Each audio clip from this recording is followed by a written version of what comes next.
Hi guys, welcome to my channel juice kitchen. আজ আমি বানিয়ে নেব পার্শে মাছের তেল ঝাল। মাছের তেল ঝাল তো অনেক করেছো, কিন্তু আজ আমি যেভাবে বানিয়ে নেব এইভাবে বানিয়ে দেখো, অনেক টেস্টি হবে।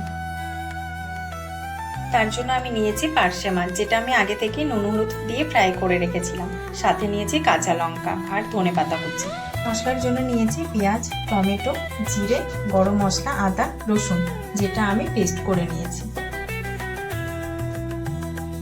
সাথে নিয়েছি সর্ষে বাটা, যেটা আমি আগে থেকে পেস্ট করে রেখেছিলাম আর ছাঁকনি দিয়ে ছেঁকে নিয়েছি।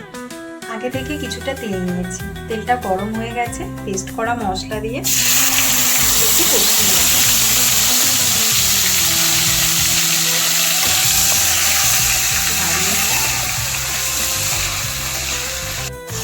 কষিয়ে নেওয়া মশলার মধ্যে দিয়ে দিচ্ছি সর্ষের পেস্ট, দিয়ে দিচ্ছি পরিমাণ মতো হলুদ আর স্বাদ মতো নুন।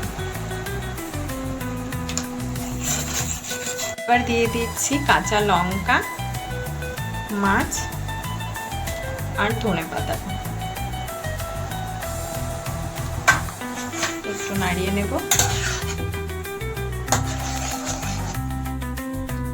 তৈরি হয়ে গেছে পার্শে মাছের তেল ঝাল।